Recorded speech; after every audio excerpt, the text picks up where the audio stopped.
Aku diusir dari rumah itu saat hamil 8 bulan, di tengah hujan badai, sambil membawa kata-kata hinaan yang hampir merenggut nyawaku. Mereka menyebut anak dalam kandunganku tak berguna, seperti ibunya. 10 tahun kemudian, saat anak itu berdiri membanggakan hidupku, merekalah yang hanya bisa menyesal karena pernah membuang kami. Sebelum mulai ceritanya, komen dulu kalian dari kota atau negara mana. Aku pengen tahu. Jangan lupa like, subscribe, dan aktifkan lonceng, supaya channel ini makin berkembang. Hujan sudah turun sejak sore, merayap perlahan di atap rumah itu seperti bisikan panjang yang tak kunjung selesai. Lisa duduk di tepi ranjang kecil di kamar belakang, satu tangannya menopang punggung, satu lagi mengusap perutnya yang membuncit. 8 bulan. Tubuhnya terasa berat, napasnya pendek, dan ada nyeri samar yang datang pergi seperti peringatan yang tak bisa diabaikan. Hari-hari terakhir selalu berakhir dengan rasa yang sama, lelah, tertekan, dan seolah tak ada tempat untuk benar-benar meletakkan diri. Ia baru saja menelan kalimat pahit yang dilontarkan Bu Ratna di dapur. Kalau cuma duduk, semua orang bisa. Rumah ini bukan panti, katanya sambil menggeser panci dengan bunyi keras. Kalimat itu bukan yang pertama, juga bukan yang paling kejam. Tapi setiap kata terasa seperti menambah beban di perut Lisa, bukan pada bayi, melainkan pada dadanya. Lisa menunduk, menata napas. Ia tahu caranya bertahan. Diam. Diam membuat segalanya tidak bertambah buruk. Diam membuat Bu Ratna cepat selesai bicara. Diam membuat Raka tidak perlu memilih. Setidaknya, itu yang selalu ia katakan pada dirinya sendiri. Di ruang tengah, televisi menyala tanpa suara. Raka duduk di sofa, ponsel di tangan, kakinya terayun pelan. Ia mendengar suara ibunya dari dapur. Tentu saja. Ia selalu mendengar. Tapi yang dilakukan Raka hampir selalu sama. Tidak menoleh, tidak berdiri, tidak berkata apa-apa. Diamnya bukan tenang. Diamnya penuh perhitungan. Ia memilih aman, bagi dirinya. Lisa melangkah keluar kamar ketika aroma masakan mulai memenuhi rumah. Ia berjalan pelan, satu tangan meraba dinding. Bu Ratna berdiri membelakanginya, memotong sayur dengan gerakan cepat. Punggung perempuan itu lurus, sikapnya tegas, seolah dunia harus mengikuti iramanya. Kamu bisa set meja, kata Bu Ratna tanpa menoleh. Nada suaranya datar, seperti perintah yang tak perlu ditanggapi dengan perasaan. Lisa mengangguk kecil. Ia mengambil piring dari lemari, menata sendok dengan hati-hati. Setiap bunyi kecil terasa diperbesar oleh hujan di luar. Ketika satu piring hampir terlepas dari tangannya, jantung Lisa berdegup kencang. Ia berhasil menahannya tepat waktu. Lain kali lebih hati-hati, kata Bu Ratna, kini menoleh. Tatapannya singkat tapi tajam. Jangan semua harus diawasi. Dari dulu juga begitu. Lisa membuka mulut, lalu menutupnya lagi. Ada banyak jawaban di kepalanya. Tentang punggung yang sakit, tentang kaki yang bengkak, tentang bayi yang terus bergerak, tapi semuanya berhenti di tenggorokan. Ia melirik Raka, berharap setidaknya ada tatapan yang menyiratkan dukungan. Yang ia dapatkan hanya bahu Raka yang sedikit mengangkat, seolah berkata, sabar saja. Rasa hangat menjalar ke mata Lisa, tapi ia menahannya. Ia mengingat janji kecil yang selalu ia buat setiap pagi. Jangan menangis di rumah ini. Saat mereka makan, hujan makin deras. Angin mengguncang jendela, membuat tirai bergetar. Bu Ratna makan cepat, sesekali menghela napas panjang. Raka menyendok nasi tanpa ekspresi. Lisa nyaris tak menyentuh makanannya. Jangan manja, kata Bu Ratna tiba-tiba, memecah keheningan. Dulu waktu saya hamil, saya masih bisa kerja ini itu. Sekarang baru hamil saja sudah seperti ratu. Sendok Lisa berhenti di udara. Kata-kata itu menghantamnya lebih keras dari kilat di luar. Ia menunduk, merasakan perutnya mengencang. Bayi itu bergerak, seolah ikut gelisah. Bu, kata Raka pelan, nyaris tak terdengar. Itu bukan pembelaan, lebih seperti penanda kehadiran. Bu Ratna menoleh sekilas, lalu kembali ke piringnya. Sudah, makan saja, katanya. Saya bicara apa adanya. Lisa menelan ludah. Apa adanya versi Bu Ratna selalu berarti ia harus lebih kuat, lebih berguna, lebih tak terlihat. Lisa mengangguk kecil, meski dadanya terasa sesak. Ia memaksa beberapa suap masuk, bukan karena lapar, melainkan karena tahu tatapan itu akan kembali jika ia tidak makan. Setelah makan, Lisa mencuci piring sendirian. Air dingin mengalir di tangannya, bercampur dengan suara hujan yang tak kunjung reda. Di balik kaca jendela dapur, malam tampak pekat. Ia membayangkan berada di luar sana, basah, dingin, tapi bebas dari tatapan yang menilai setiap geraknya. Raka masuk sebentar, berdiri di ambang pintu. "Kamu capek?" tanyanya, datar. Lisa mengangguk.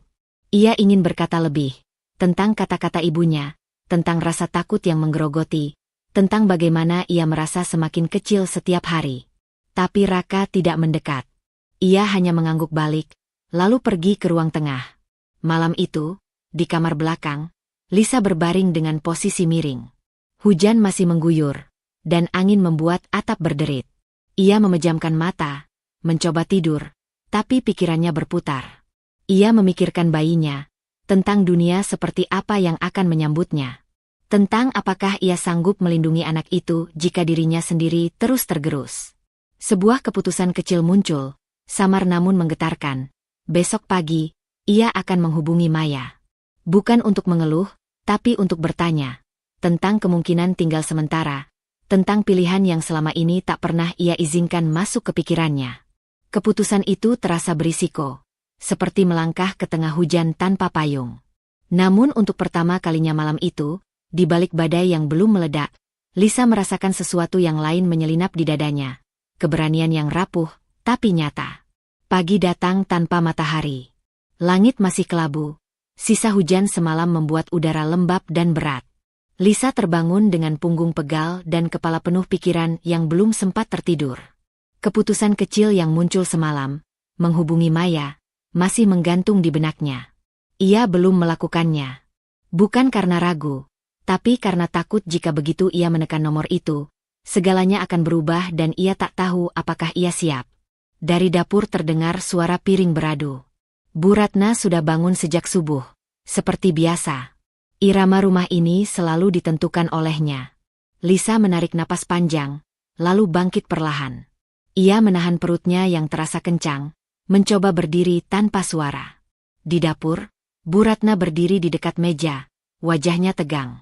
Dina, adik Raka, duduk di kursi sambil memainkan ponsel. Kehadirannya membawa rasa berbeda, bukan aman, tapi setidaknya bukan sendirian. Lisa mengangguk kecil pada Dina, berharap ada sapaan balik. Dina melirik sekilas, lalu kembali ke layar ponselnya. "Sudah bangun juga," kata Bu Ratna tanpa senyum. "Saya kira masih tidur. Pantesan kerjaan rumah berantakan." Lisa membuka mulut. "Saya bisa." "Bisa apa?" potong Bu Ratna, suaranya meninggi. "Bisa duduk saja? Bisa mengeluh capek? Hamil itu bukan sakit." Kata-kata itu meluncur tajam, tanpa jeda. Lisa merasakan panas merayap ke wajahnya. Ia menunduk, jemarinya saling menggenggam. Dina berhenti mengetik. Ia menoleh, raut wajahnya kaku, seolah terjebak di antara dua sisi. Lisa menunggu, entah apa. Sebuah kalimat netral, sebuah isyarat bahwa ia tidak sendirian. Tapi yang datang hanyalah keheningan. "Lihat itu," lanjut Bu Ratna, menunjuk perut Lisa. Perut besar, tapi tidak ada gunanya. Dari kemarin cuma jadi beban. Anak dalam perut pun nanti entah bagaimana. Kata anak membuat dada Lisa seperti diremas. Ia mengangkat kepala, menatap Bu Ratna. Ada sesuatu yang bergetar di matanya. Bukan marah, melainkan terluka.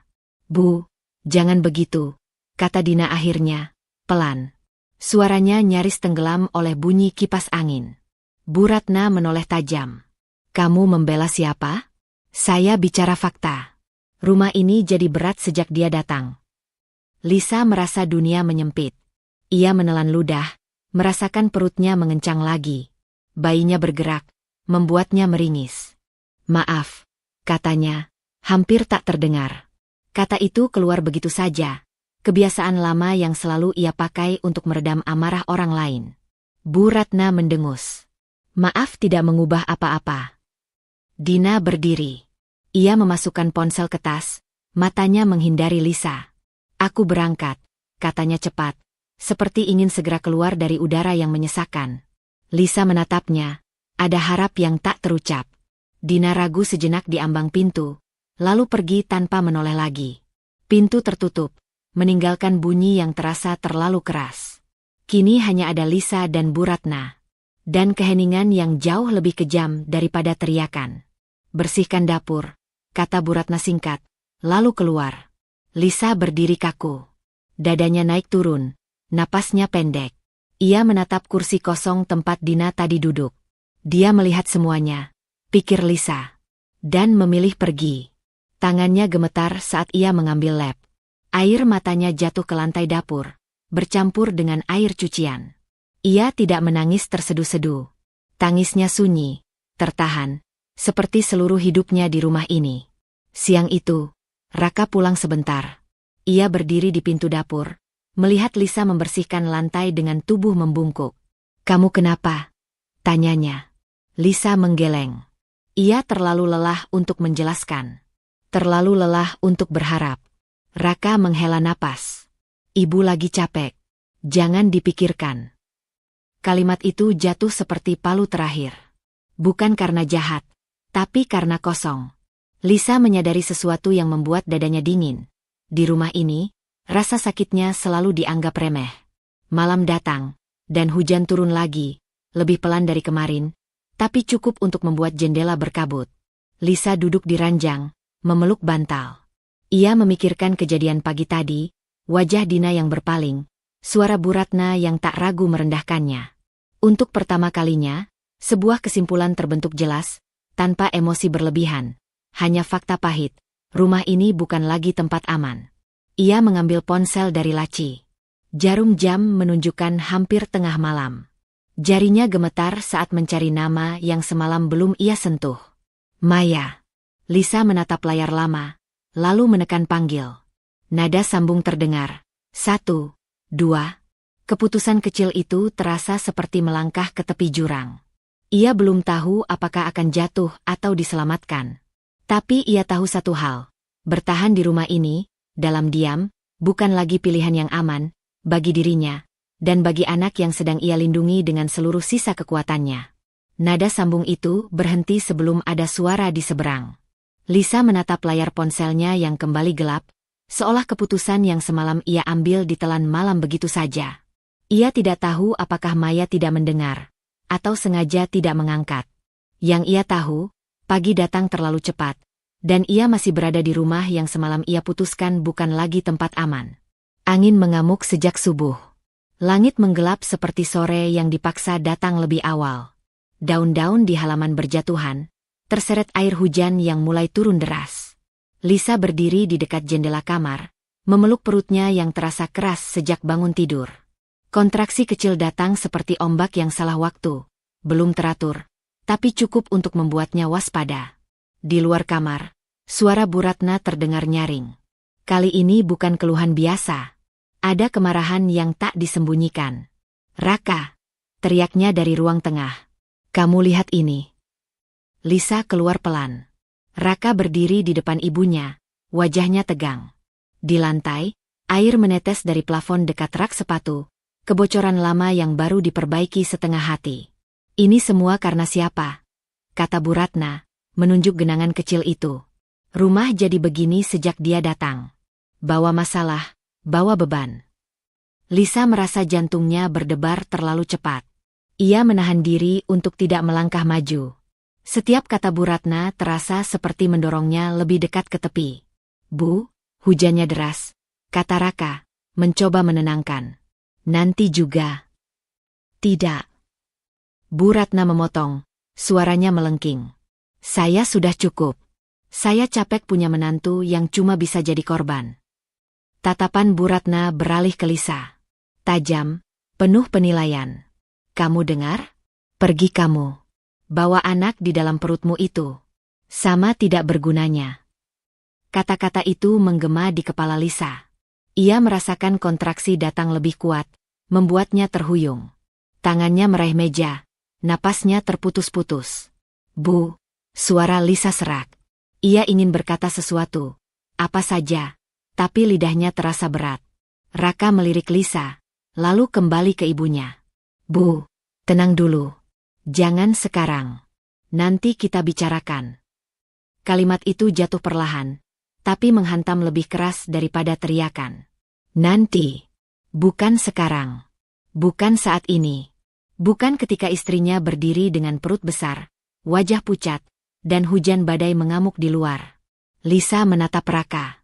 Untuk pertama kalinya sejak menikah, ia melihat suaminya benar-benar jauh. Bukan karena jarak, tapi karena pilihan. Raka memilih menunda, dan penundaan itu terasa seperti penolakan. Pergi sekarang. Bu Ratna menunjuk pintu. Saya tidak mau lihat wajahmu di rumah ini. Hujan di luar terdengar semakin keras, seolah alam ikut menyetujui pengusiran itu. Angin mendorong pintu depan hingga berderit. Lisa berdiri tegak, meski kakinya gemetar. Ada sesuatu yang retak, lalu mengeras di dalam dadanya. Ia tidak berteriak. Ia tidak memohon. Ia hanya mengangguk kecil. Ia berjalan ke kamar, mengambil tas kecil yang sejak lama sudah terisi barang-barang penting. Buku pemeriksaan kehamilan, pakaian ganti, dan ponsel. Tangannya bergerak otomatis, sementara pikirannya kosong. Raka mengikuti sampai ambang kamar. Lis, katanya pelan. Nanti kita bicarakan. Aku nyusul. Lisa berhenti sejenak. Ia menoleh. Matanya basah, tapi tatapannya jernih. Nanti itu kapan, Rak? Tanyanya. Suaranya tenang, terlalu tenang. Raka terdiam. Tidak ada jawaban. Lisa melangkah pergi. Pintu depan terbuka, dan hujan langsung menyambutnya. Air dingin membasahi rambut dan bajunya dalam hitungan detik. Angin menusuk, membuat perutnya kembali mengeras. Ia menahan napas, menahan kontraksi, menahan tangis. Di belakangnya, pintu tertutup. Bunyi itu menandai sesuatu yang tak bisa diulang. Lisa berjalan tertatih menuruni teras. Air menggenang di jalan, membuat langkahnya berat. Setiap beberapa langkah, ia harus berhenti, menunduk, menahan rasa sakit yang datang bergelombang. Ia tidak tahu kemana harus pergi. Yang ia tahu, ia tidak boleh kembali. Air mata bercampur hujan di wajahnya. Ia menutup mulut agar tangisnya tidak pecah. Tangannya melindungi perutnya, seperti perisai terakhir. Di tengah badai itu, satu pikiran muncul dengan jelas, menekan tapi juga memberi arah. Ia harus bertahan, meski sendirian. Dan untuk bertahan, ia mungkin harus melakukan sesuatu yang lebih berisiko daripada menelepon Maya. Ia harus benar-benar pergi tanpa menoleh. Lisa melangkah lagi, masuk ke hujan yang semakin lebat, dengan tubuh yang sakit dan hati yang hancur, membawa satu keputusan yang belum sepenuhnya ia pahami konsekuensinya, namun tak lagi bisa ia batalkan. Hujan belum juga reda ketika Lisa akhirnya berhenti di depan rumah bercat krem di ujung gang sempit. Kakinya gemetar, bukan hanya karena dingin, tapi karena tubuhnya sudah terlalu lama menahan sakit. Bajunya basah menempel di kulit, rambutnya meneteskan air ke wajah yang pucat. Di balik pintu itu, ia menaruh harapan terakhir yang tersisa malam ini. Lisa mengangkat tangan, ragu sejenak, lalu mengetuk. Sekali, dua kali. Ketukan ketiga nyaris tak terdengar karena hujan yang menggila. Pintu terbuka cepat. Lisa. Suara itu seperti tali yang akhirnya bisa ia pegang. Maya berdiri di ambang pintu dengan wajah terkejut, rambutnya masih diikat asal, mengenakan sweater rumah. Tatapannya langsung turun ke perut Lisa, lalu ke wajahnya yang basah kuyup. Masuk. Cepat, kata Maya tanpa bertanya. Begitu pintu tertutup, Lisa kehilangan sisa tenaganya. Lututnya melemas, dan tubuhnya condong ke depan. Maya sigap memeluknya, menahan tubuh Lisa sebelum jatuh ke lantai. Aduh, Lis, astaga, bisik Maya, panik tapi tetap terkendali. Ia membantu Lisa duduk di sofa, mengambil handuk, menyelimuti bahunya. Begitu hangat menyentuh kulitnya, pertahanan Lisa runtuh. Tangis yang sejak tadi ia tahan pecah begitu saja, keras, tersengal, tanpa usaha untuk diredam. Dadanya naik turun cepat, isaknya menyakitkan, seolah seluruh rasa takut, malu, dan marah yang selama ini dikunci akhirnya berebut keluar. Maya tidak berkata apa-apa. Ia duduk di samping Lisa. Satu tangannya mengusap punggung sahabatnya dengan ritme pelan, stabil. Tidak menyela. Tidak menenangkan dengan kalimat kosong. Hanya hadir. Aku diusir, kata Lisa di sela tangisnya. Waktu hujan, aku hamil. Dia bilang aku dan anakku tidak berguna. Kalimat itu keluar terpotong-potong, tapi jelas. Maya menegang. Tangannya berhenti sesaat, lalu kembali mengusap dengan tekanan lebih kuat, seolah memberi jangkar. Bu Ratna? Tanya Maya pelan, memastikan. Lisa mengangguk, air matanya jatuh ke handuk. Raka cuma bilang, nanti dibicarakan. Maya menarik napas dalam. Ada kemarahan yang jelas di wajahnya, tapi ia menahannya. Ia tahu, ini bukan tentang melampiaskan amarahnya. Ini tentang Lisa. Kamu aman di sini, kata Maya akhirnya. Kamu dan bayimu aman. Kalimat itu sederhana, tapi menghantam tepat di dada Lisa. Tangisnya kembali pecah, kali ini lebih dalam. Aman. Kata itu terasa asing, hampir tak nyata. Setelah beberapa waktu, entah berapa lama, tangis Lisa mereda menjadi isak pelan. Maya membantunya berganti pakaian kering, menyeduhkan teh hangat, lalu duduk berhadapan dengannya di meja kecil ruang tengah. Ceritakan dari awal, kata Maya lembut. Aku dengar. Dan Lisa bercerita. Tentang hari-hari di rumah mertuanya yang selalu terasa salah. Tentang kata-kata Bu Ratna yang pelan-pelan mengikis harga dirinya. Tentang Dina yang melihat tapi memilih diam. Tentang Raka yang selalu menunda. Tentang perasaan menjadi tamu di rumah sendiri. Tentang ketakutannya sebagai ibu yang belum melahirkan tapi sudah harus melindungi anaknya sendirian. Tidak ada yang disensor. Tidak ada yang dipoles. Semua keluar apa adanya. Maya mendengarkan tanpa menyela. Hanya sesekali mengangguk atau bertanya pendek untuk memastikan. Wajahnya serius, matanya lembut, tidak ada penghakiman di sana. Lis, kata Maya setelah Lisa selesai. Aku mau tanya satu hal. Bukan untuk menyalahkanmu. Lisa mengangguk lemah. Kalau kamu kembali ke rumah itu, apa yang berubah? Pertanyaan itu sederhana, tapi membuat napas Lisa tercekat. Ia menunduk, menatap tangannya sendiri yang kini memegang cangkir teh. Aku tidak tahu, jawabnya jujur. Apakah Raka akan melindungimu? Lanjut Maya, masih dengan nada tenang. Lisa terdiam lama. Bayangan wajah Raka, kalimat nanti kita bicarakan, berdiri diam saat ibunya menunjuk pintu, semuanya berputar. Aku ingin percaya, katanya akhirnya. Tapi, aku tidak merasa aman. Maya mengangguk. Perasaan itu penting. Lisa mengangkat kepala. Tapi dia suamiku, Mei. Ini anaknya juga. Aku takut kalau aku pergi, aku merusak semuanya. Maya mencondongkan badan sedikit. Lis, dengarkan aku. Bertahan itu bukan selalu tentang bertahan di tempat yang sama. Kadang bertahan berarti menyelamatkan diri supaya kamu dan bayimu bisa hidup dengan utuh. Kata-kata itu membuat mata Lisa kembali panas. Tapi kali ini bukan karena putus asa. Ada ketakutan baru yang muncul. Takut memilih, takut salah. Kalau aku tidak kembali, kata Lisa pelan, aku seperti mengakui kalau pernikahanku gagal. Maya tersenyum kecil, pahit. Atau kamu mengakui kalau kamu berharga. Kalimat itu menggantung di udara. Lisa memejamkan mata, merasakannya masuk perlahan, menabrak keyakinan lama yang selama ini ia pegang. Bahwa ia harus bertahan demi status, demi kata istri, demi orang lain.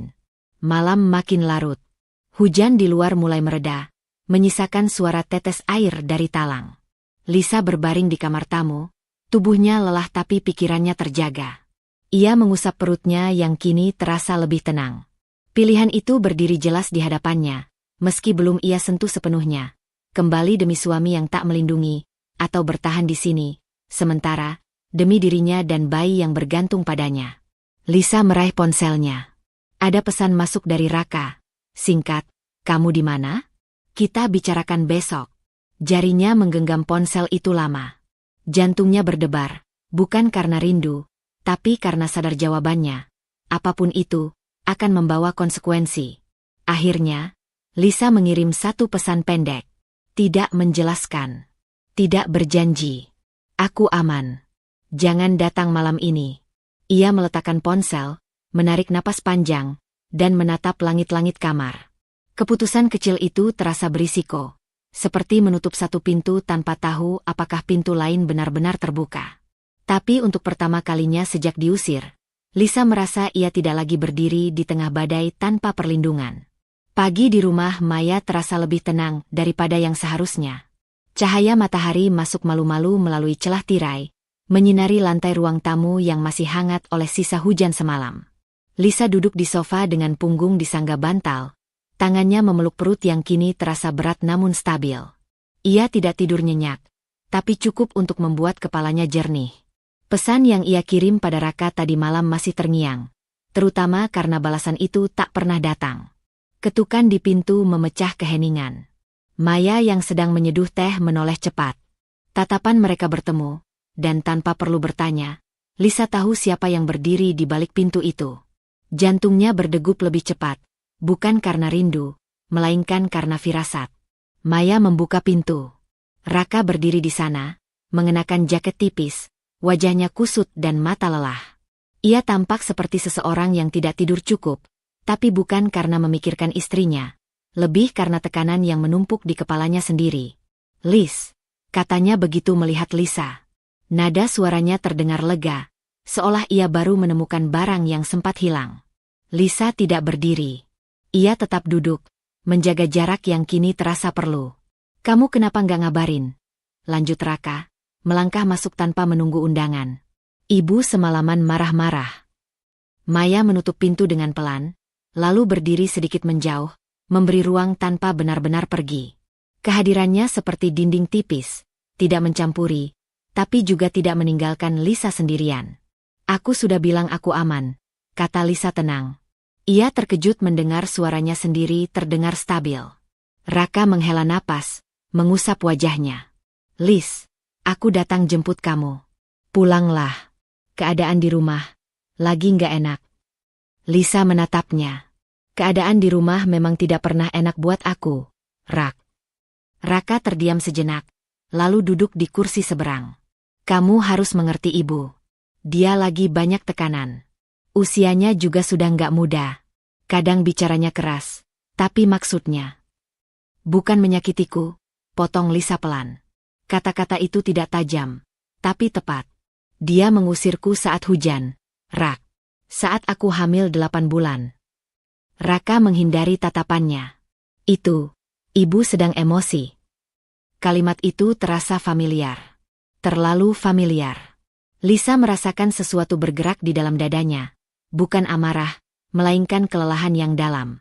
"Terus aku harus bagaimana?" tanya Lisa. "Mengerti terus? Sampai kapan?" Raka mengangkat bahu kecil. "Sabar saja dulu. Nanti setelah bayi lahir, semua juga akan berubah." Lisa tertawa kecil, tanpa humor. "Itu juga yang kamu bilang waktu aku pertama kali diperlakukan seperti itu. Dan waktu berikutnya. Dan yang kemarin." Raka menatapnya, wajahnya mulai tegang. "Kamu mau aku gimana, Lis? Melawan ibu? Itu ibuku." Lisa mengangguk. "Dan aku istrimu." Kalimat itu menggantung di udara, berat. Maya menahan napas, bisa merasakan retakan yang mulai terbuka di antara mereka. Raka berdiri, berjalan mondar-mandir kecil. "Aku cuma minta kamu mengerti keadaannya. Jangan bikin masalah jadi besar." Lisa mengusap perutnya, merasakan gerakan kecil dari dalam. Ia menatap tangan itu, lalu kembali ke Raka. "Masalahnya sudah besar, Rak. Dari awal. Aku cuma yang paling sering diminta mengecil." Ada hening yang panjang. Di luar, suara motor lewat sesekali. Kehidupan berjalan seperti biasa, seolah percakapan ini tidak sedang menentukan arah banyak hal. "Pulanglah," kata Raka lagi, kali ini dengan nada lebih tegas. "Aku nggak mau kamu di sini terus. Orang-orang bisa salah paham." Lisa mengangkat kepala. Ada keteguhan yang baru tumbuh di matanya. "Aku tidak pulang hari ini." Raka membeku. "Apa?" "Aku tidak pulang," ulang Lisa. Jantungnya berdegup kencang. Tapi kata-kata itu sudah terlanjur keluar. Ia tidak menariknya kembali. Aku butuh waktu. Aku butuh aman. Aman. Raka tertawa singkat, getir. Kamu bilang rumah kita nggak aman. Lisa menatapnya lurus. Iya. Satu kata itu terasa seperti pintu yang dibanting. Raka menggeleng pelan. Wajahnya berubah. Bukan sedih, tapi tersinggung. Kamu berlebihan. Maya melangkah sedikit lebih dekat. Suaranya tetap lembut. Rak, dia hamil besar. Dia butuh tenang. Raka melirik Maya. Jelas tidak nyaman. Ini urusan kami. Lisa mengangguk. Iya. Dan keputusanku. Ia merasakan tangannya dingin, tapi punggungnya tegak. Ini pertama kalinya ia berkata tidak, dan dunia tidak runtuh seketika. Raka tidak menghilang, tapi jarak di antara mereka kini nyata, bukan lagi perasaan samar. Raka mengambil jaketnya. Kalau begitu, jangan salahkan aku kalau ibu makin marah. Ancaman itu halus, dibungkus sebagai peringatan. Lisa menelan ludah, merasakan ketakutan lama mencoba kembali. Tapi kali ini, ia tidak membiarkannya menang. Aku akan hadapi, katanya pelan. Raka menatapnya lama, seolah mencari celah untuk membujuk atau mematahkan. Tidak menemukannya. Ia berbalik, berjalan ke pintu, lalu berhenti sejenak. Kita bicarakan lagi nanti. Kata nanti itu kembali. Tapi kali ini, Lisa tidak menggenggamnya sebagai harapan. Ia membiarkannya lewat. Pintu tertutup. Sunyi menyusul. Lisa mengembuskan napas panjang, tubuhnya tiba-tiba terasa sangat lelah. Maya mendekat, duduk di sampingnya. Kamu baik-baik saja? Lisa mengangguk, meski matanya basah. Aku takut, katanya jujur. Tapi, aku juga merasa tidak sendirian lagi. Maya tersenyum kecil. Itu namanya berdiri untuk diri sendiri. Lisa menatap perutnya, mengusapnya perlahan. Penolakan barusan bukan akhir. Ia tahu itu. Itu justru awal dari retakan yang mungkin akan semakin melebar. Tapi di balik rasa takut itu, ada tekanan batin baru yang juga membawa risiko. Jika ia terus menolak, ia mungkin benar-benar harus menjalani semuanya sendiri. Dan untuk pertama kalinya, kemungkinan itu tidak lagi terasa mustahil, hanya menakutkan. Sore itu datang dengan cahaya yang lebih lembut, seolah kota ikut menurunkan suaranya setelah beberapa hari penuh hujan dan ketegangan. Lisa duduk di ruang tamu rumah Maya, memijat pergelangan kakinya yang mulai bengkak. Penolakan yang ia ucapkan kemarin masih terasa seperti gema di dada. Menakutkan, tapi juga memberi ruang bernapas. Raka belum menghubungi lagi. Keheningan itu membuat Lisa gelisah, bukan karena rindu, melainkan karena menunggu konsekuensi. Ketukan pelan di pintu membuatnya terangkat dari pikirannya. Maya yang sedang di dapur mengintip sebentar, lalu membuka pintu. Wajahnya berubah hati-hati. Lis, panggil Maya pelan. Ada, ayahnya Raka. Lisa menegakkan punggung. Jantungnya berdegup, kali ini dengan irama berbeda. Bukan panik, melainkan waspada. Ia berdiri perlahan, satu tangan menopang perutnya. Pak Surya berdiri di ambang pintu, memegang topi lusuh di tangannya. Rambutnya sudah banyak memutih, bahunya tampak sedikit membungkuk. Tatapannya tidak tajam seperti istrinya. Justru ada sesuatu yang menghindar, seolah ia datang membawa beban yang terlalu lama ia pikul sendirian. Boleh saya masuk? Tanyanya pelan.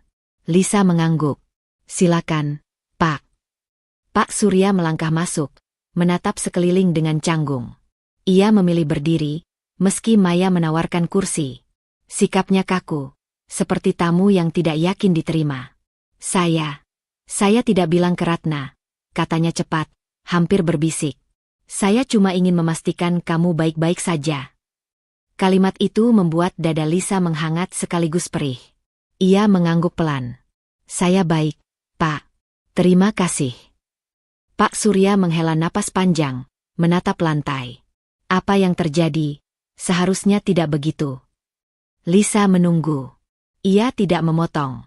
Ada banyak orang yang mengatakan kalimat serupa tanpa arti. Ia ingin tahu apakah yang satu ini berbeda. Ratna, lanjut Pak Surya. Suaranya rendah. Dari dulu memang begitu. Keras. Selalu merasa paling benar. Saya sering, Diam.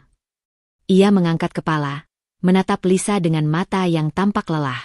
Dan diam saya itu, menyakiti. Kata itu jatuh pelan, tapi tepat. Lisa merasakan perutnya mengencang, bukan karena kontraksi, melainkan karena emosi yang mengaduk. Ia teringat semua momen kecil, tatapan Pak Surya yang menghindar saat Bu Ratna memarahinya, langkah kaki yang menjauh saat suasana memanas. Bukan kebencian. Lebih seperti ketidakberanian yang diwariskan. Bapak tahu saya diusir? Tanya Lisa pelan. Pak Surya mengangguk. Saya ada di rumah. Saya dengar semuanya. Dan Bapak? Lisa berhenti sejenak. Ia tidak ingin terdengar menuduh, tapi pertanyaan itu harus keluar. Pak Surya menunduk lebih dalam. Saya tidak melakukan apa-apa.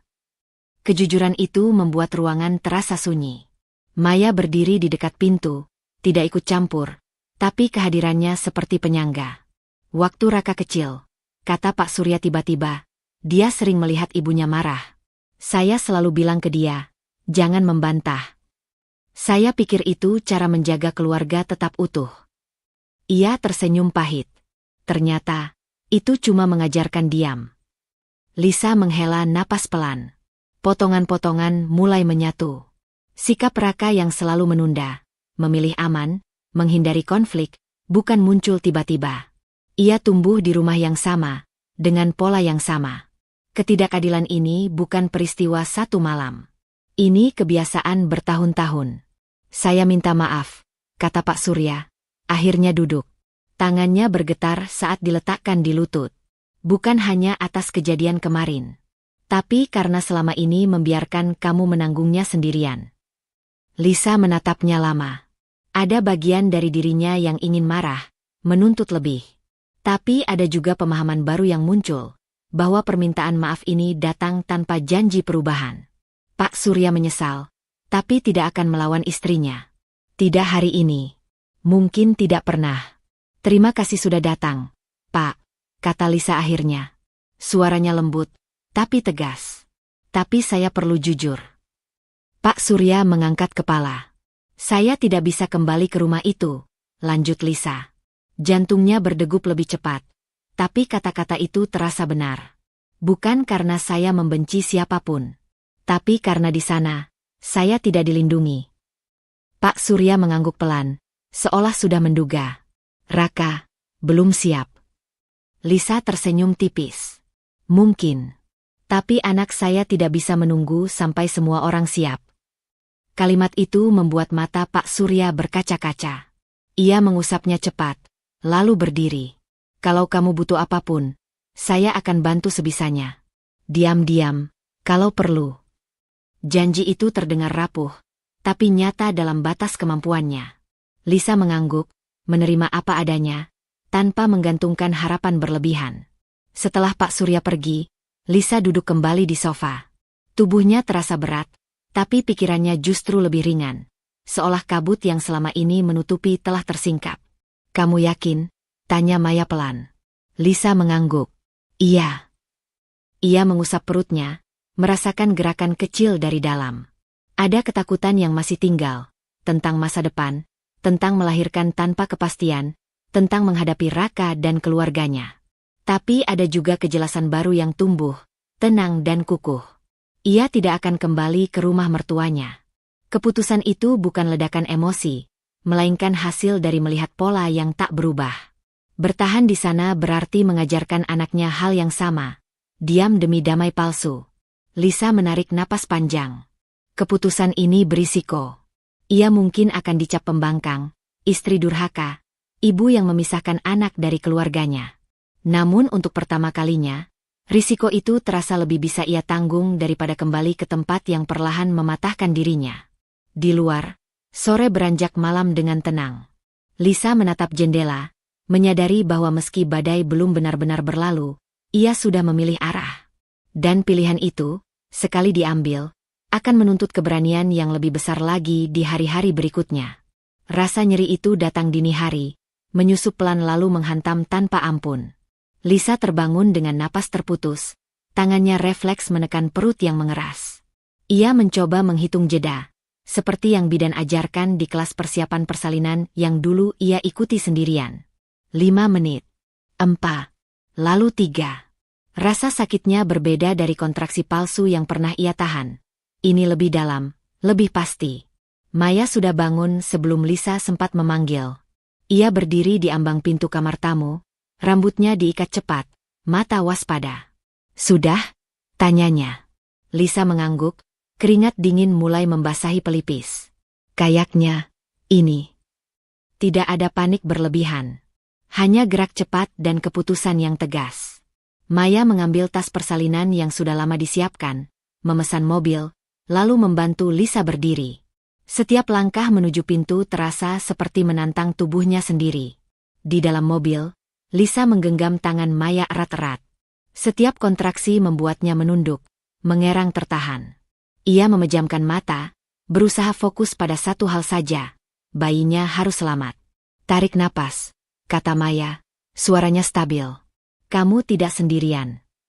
Kalimat itu menyentuh sesuatu di dada Lisa. Ia menelan ludah, mengangguk, meski air mata menetes tanpa ia sadari. Di rumah sakit, segalanya bergerak cepat dan kacau. Lampu putih, suara roda ranjang, instruksi yang datang bertubi-tubi. Lisa dipindahkan ke ruang bersalin, tubuhnya gemetar. Rasa sakit itu bukan hanya fisik, ada ketakutan yang menekan, ketakutan akan gagal, akan terlambat, akan melakukan semuanya tanpa orang yang seharusnya berdiri di sisinya. "Suami?" tanya seorang perawat. Lisa membuka mulut, lalu menutupnya. Maya menjawab cepat, "Sedang dalam perjalanan." Lisa tidak tahu apakah itu benar. Ia belum menghubungi Raka. Bukan karena lupa, tapi karena ada bagian dari dirinya yang lelah menunggu. Proses persalinan berlangsung lama. Terlalu lama. Setiap dorongan menguras sisa tenaga. Setiap jeda terasa seperti ujian baru. Lisa menggigit bibir, menahan teriak. Ia tidak ingin terlihat lemah, meski tubuhnya nyaris menyerah. "Sedikit lagi," kata bidan. "Kamu kuat." Kata kuat itu terdengar asing, tapi Lisa memeluknya erat.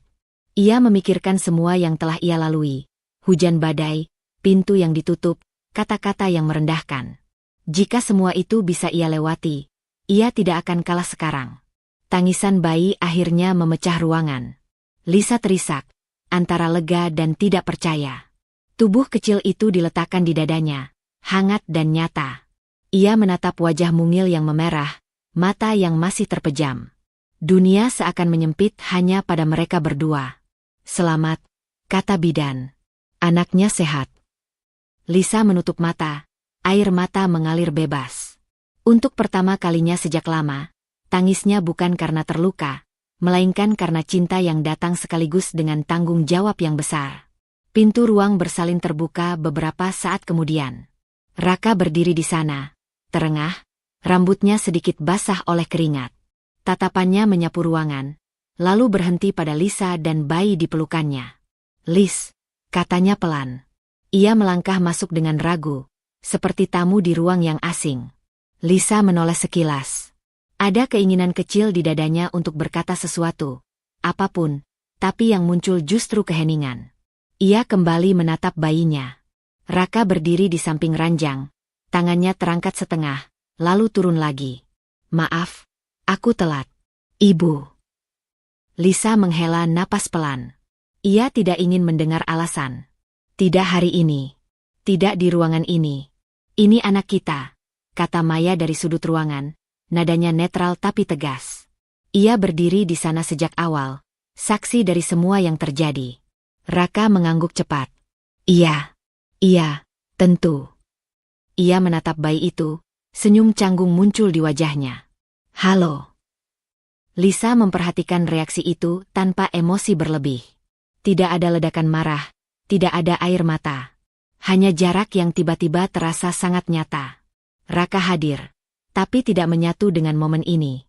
Ia datang terlambat, bukan hanya secara waktu. Beberapa jam kemudian, di ruang perawatan, ponsel Lisa bergetar. Pesan dari Pak Surya masuk singkat. "Selamat. Saya doakan kamu dan bayi sehat." Lisa membaca pesan itu, lalu meletakkan ponsel tanpa membalas. Ia terlalu lelah untuk menjalin percakapan yang setengah-setengah. Raka duduk di kursi, memeriksa ponselnya sendiri. Wajahnya berubah tegang. Ibu bilang, dia tidak akan ke sini. Lisa tidak terkejut. Ia hanya mengangguk kecil. Katanya, lanjut Raka, suaranya menurun, harga dirinya dilukai. Kamu pergi tanpa pamit. Dia merasa dipermalukan. Lisa tersenyum tipis, nyaris tak terlihat. Aku melahirkan, Rak. Kalimat itu bukan tuduhan. Itu fakta. Dan fakta itu cukup untuk membuat Raka terdiam. Bu Ratna tidak datang. Tidak hari itu. Tidak keesokan harinya. Tidak juga setelah kabar bayi sehat menyebar. Ketidakhadirannya terasa seperti pernyataan bahwa ego masih lebih penting daripada cucu yang baru lahir. Lisa merasakan sesuatu berubah di dalam dirinya. Bukan amarah yang membara, melainkan penutupan yang perlahan. Ia berhenti berharap pada sikap yang berbeda. Ia berhenti menunggu kunjungan yang tak kunjung datang. Saat malam tiba dan ruang perawatan sepi, Lisa menatap bayinya yang tertidur.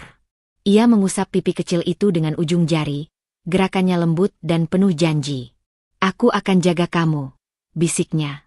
Dengan caraku. Di kursi seberang, Raka tertidur setengah duduk, kelelahan. Lisa menatapnya sebentar, lalu kembali pada bayinya.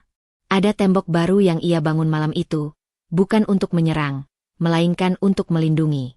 Ia mulai menutup emosinya dari keluarga suaminya, satu lapis demi satu lapis. Keputusan itu terasa sunyi dan berisiko. Menjauh berarti menghadapi semuanya dengan tenaga sendiri. Tapi bagi Lisa, menutup diri kali ini bukan bentuk kekalahan, melainkan cara bertahan yang paling jujur yang ia miliki. Keheningan yang Lisa bangun sejak hari kelahiran bayinya tidak runtuh begitu saja. Ia mengeras, menjadi bagian dari rutinitas. Pagi datang dengan tangisan kecil yang menuntut perhatian, bukan dengan pesan atau telepon dari keluarga suaminya. Lisa bangun sebelum matahari sepenuhnya naik, tubuhnya masih menyimpan sisa-sisa lelah persalinan. Tetapi tangannya sudah terlatih menggendong, menepuk, menyusui. Di rumah Maya, kamar tamu berubah fungsi. Sudut dekat jendela menjadi tempat tidur bayi. Meja kecil dipenuhi botol dan kain. Bau susu dan minyak telon bercampur dengan aroma kopi yang Maya seduh setiap pagi. Tidak ada yang terasa ideal, tapi semuanya berjalan. Lisa duduk di lantai, punggung bersandar ke sofa, bayinya terlelap di pelukannya. Ia menatap wajah kecil itu lama, menghafal setiap lekuknya. Ada rasa takut yang belum sepenuhnya pergi, takut tidak cukup, takut salah langkah, namun ada juga sesuatu yang baru tumbuh, keyakinan tipis bahwa ia bisa belajar. Kalau kamu mau tidur sebentar, aku jaga, kata Maya dari dapur. Ia menoleh sambil mematikan kompor. Lisa menggeleng. Nanti. Sebentar lagi dia bangun lagi. Maya tidak memaksa. Ia tahu kapan harus bicara, kapan harus diam. Perannya tidak berubah sejak hari pertama. Penopang tanpa syarat. Ia tidak menasihati Lisa untuk rujuk, tidak juga mendorongnya pergi. Ia hanya hadir, konsisten. Hari-hari berlalu dengan pola yang hampir sama. Menyusui, mengganti popok, mencuci pakaian kecil yang tak pernah habis. Di sela-sela itu, Lisa belajar mengatur napasnya sendiri. Ia menulis pengeluaran di buku kecil, menghitung sisa tabungan, mencoba menakar masa depan dengan angka-angka yang tidak ramah. Raka datang seminggu sekali. Kadang 2. Selalu sore, selalu singkat. Ia berdiri di ambang pintu dengan wajah letih, membawa sekantong buah atau susu formula. Tatapannya sering tertuju pada lantai sebelum akhirnya naik ke wajah bayinya. Kerjaan lagi banyak, katanya suatu kali, seolah itu salam pembuka. Proyek baru, lembur terus. Lisa mengangguk, menerima kantong yang disodorkan. Terima kasih. Raka duduk, menggendong bayi itu dengan kaku. Ada kebahagiaan yang ia coba tunjukkan, tapi terasa dipelajari. Ibu, masih marah, tambahnya, suaranya menurun. Katanya kalau kamu mau pulang, semuanya bisa dibicarakan. Lisa tidak menjawab. Ia sibuk melipat kain, tapi telinganya menangkap setiap kata. Diamnya bukan kebingungan, itu pilihan. Ekonomi juga lagi susah, Raka melanjutkan, seperti membaca daftar alasan yang sudah dihafal. Aku harus bantu orang tua. Lisa menatapnya. Aku juga harus bantu anakku. Kalimat itu jatuh ringan, tanpa emosi berlebih. Justru itu yang membuat Raka terdiam. Ia mengangguk, lalu pamit tak lama kemudian. Pintu tertutup, meninggalkan ruang yang kembali sunyi. Setelah Raka pergi, Lisa duduk lama. Ada rasa bersalah yang mencoba menyelinap, perasaan bahwa ia memisahkan anak dari ayahnya. Namun setiap kali rasa itu muncul, ingatan lain datang mengimbanginya. Ia sendirian di ruang bersalin, ia menunggu tanpa kepastian. Timbangan batinnya tidak lagi goyah seperti dulu. Malam hari, saat Maya pulang dari kerja, mereka makan bersama di lantai. Menu sederhana, tapi hangat. Kamu hebat, kata Maya tiba-tiba. Lisa tersenyum tipis. Aku cuma bertahan. Itu sudah hebat, jawab Maya. Beberapa minggu kemudian, Lisa mulai memikirkan sesuatu yang selama ini ia tunda, kemandirian. Ia tidak ingin selamanya bergantung pada Maya, meski sahabatnya tidak pernah mengeluh. Ia membuka kembali laptop lamanya, mencari pekerjaan jarak jauh yang bisa ia lakukan dari rumah. Mengetik terasa canggung dengan satu tangan, bayi di gendongan, tapi ia memaksa diri. Setiap lamaran yang ia kirim adalah taruhan kecil. Harapan bercampur takut ditolak. Ketika satu email balasan masuk, penolakan singkat, dadanya sempat sesak. Ia menutup laptop, menahan air mata. Pelan-pelan, kata Maya, yang menyadari perubahan wajah Lisa. Tidak harus hari ini. Lisa mengangguk. Ia belajar bahwa berdiri sendiri tidak selalu berarti berlari kencang. Kadang hanya berarti tidak jatuh. Raka datang lebih jarang. Alasan yang ia bawa semakin mirip satu sama lain. Tekanan ibunya, biaya rumah, cicilan. Setiap kali ia pergi, jarak di antara mereka tidak lagi terasa menyakitkan, melainkan nyata. Lisa berhenti menunggu perubahan dari arah itu. Suatu sore, Lisa membawa bayinya ke halaman kecil depan rumah. Ia duduk di bangku, membiarkan matahari menyentuh kulit mereka. Tetangga lewat, tersenyum, menyapa. Lisa membalas, merasa sedikit lebih terlihat, sedikit lebih ada. Di momen-momen sunyi itu, ia menyadari perubahan halus dalam dirinya. Ia tidak lagi bertanya, mengapa aku diperlakukan seperti ini? Pertanyaannya bergeser menjadi, apa yang bisa aku lakukan sekarang? Perubahan itu tidak menghapus luka lama, tapi mengubah arah pandang. Malam itu, setelah bayi tertidur, Lisa membuka ponsel dan membaca pesan dari Raka yang masuk beberapa jam lalu. Maaf tidak bisa datang minggu ini. Ibu sakit. Aku harus di rumah. Lisa menatap layar lama. Jarinya melayang di atas keyboard. Ada dorongan untuk membalas dengan pengertian. Seperti dulu. Ada juga dorongan lain, lebih baru, lebih berani. Ia mengetik pelan. Aku harap ibumu lekas sembuh. Soal anak, aku akan urus sendiri minggu ini. Pesan terkirim. Tidak ada tambahan. Tidak ada penjelasan panjang. Lisa meletakkan ponsel, jantungnya berdebar. Keputusan kecil itu terasa berisiko. Menarik garis yang lebih tegas, mengurangi ruang bergantung. Ia memeluk dirinya sendiri sejenak, lalu bangkit untuk memeriksa bayinya. Di kamar yang remang, Lisa berdiri, menatap masa depan yang masih kabur. Ia belum tahu bagaimana semua ini akan berakhir. Tapi untuk pertama kalinya, ia tidak menunggu seseorang datang menyelamatkannya. Ia belajar berdiri, meski lututnya masih gemetar.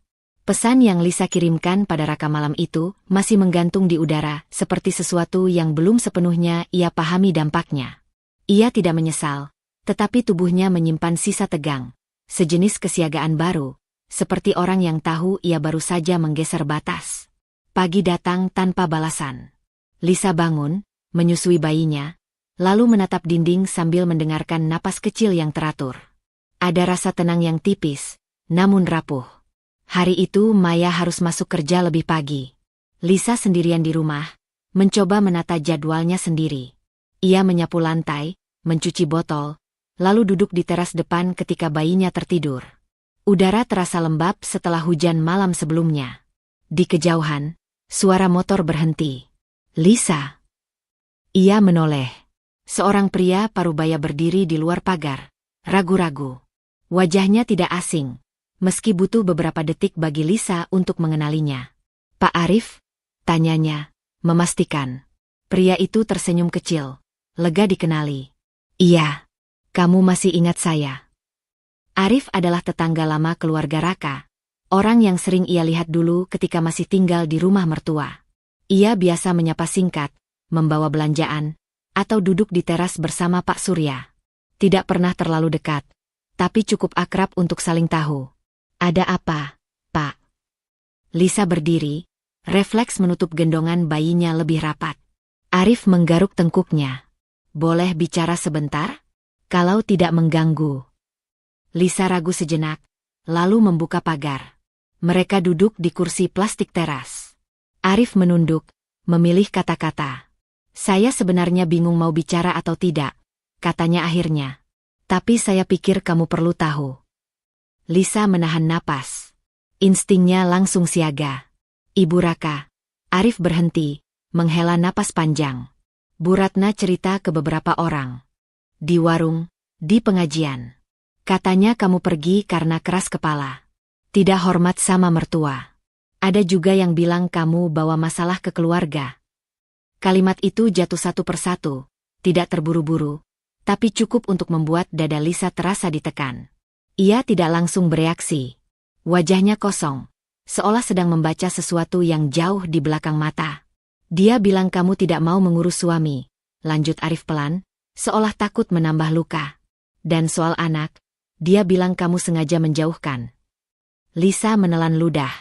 Ada sensasi dingin menjalar dari tengkuk ke punggung. Anehnya, yang paling menyakitkan bukan isi cerita itu.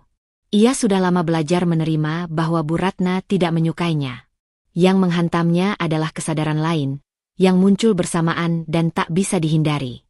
"Raka tahu?" tanya Lisa, suaranya datar. Arif mengangkat bahu sedikit. "Saya tidak tahu pasti. Tapi cerita-cerita itu tidak mungkin berhenti di 1-2 orang." Lisa mengangguk pelan. Ia menatap halaman, bukan Arif.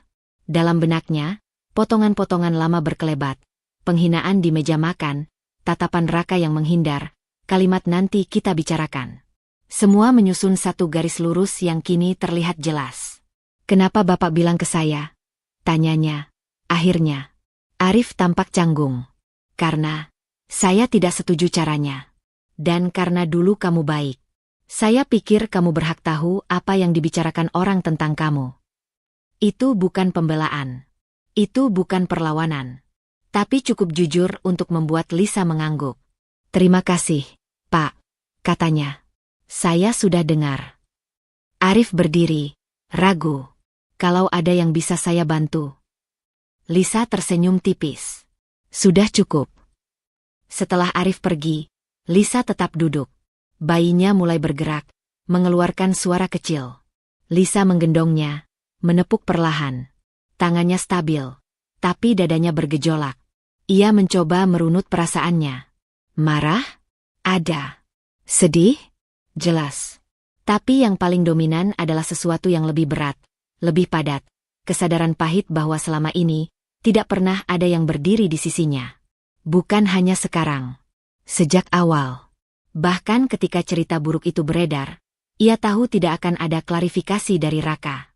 Tidak akan ada bantahan dari keluarga itu. Diam mereka selalu konsisten. Malamnya, ketika Maya pulang, Lisa menceritakan semuanya. Tidak dengan tangis seperti dulu. Suaranya tenang, hampir kering. Jadi mereka membangun narasi sendiri. Kata Maya, rahangnya mengeras. Dan Raka membiarkan. Lisa mengangguk. Yang paling menyakitkan bukan ceritanya. Tapi fakta bahwa kalau aku diam, ceritanya tetap jalan. Kalau aku bicara, aku tetap salah. Maya duduk di sampingnya. "Kamu tidak harus kembali untuk membuktikan apapun." Lisa menatap bayinya yang tertidur. "Aku tahu. Dan untuk pertama kalinya, aku benar-benar tahu." Malam itu, Lisa tidak bisa tidur. Ia membuka ponsel, membaca ulang percakapan lama dengan Raka. Pesan-pesan penuh permohonan, penjelasan, pengertian sepihak. Ia melihat dirinya yang dulu, berusaha menjadi cukup agar diterima. Ia menutup aplikasi pesan itu. Tangannya gemetar sedikit, bukan karena takut, tapi karena keputusan yang mulai mengeras. Keesokan harinya, Raka akhirnya membalas. Pesannya singkat, seperti biasa. Maaf baru balas. Aku capek. Soal cerita-cerita itu, ibu lagi emosi. Kamu jangan terlalu dipikirkan. Lisa membaca kalimat itu berkali-kali. Ada satu bagian yang menancap tajam. Jangan terlalu dipikirkan. Seolah yang terjadi bukan tentang hidupnya, bukan tentang harga dirinya. Ia mengetik balasan, lalu menghapus. Mengetik lagi, menghapus lagi. Akhirnya, ia menulis, "Aku tidak akan kembali ke rumah itu. Tolong hargai keputusanku." Jari Lisa berhenti di atas tombol kirim. Keputusan kecil, tapi risikonya nyata.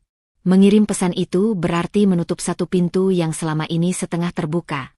Pintu pulang yang selalu dijadikan janji samar.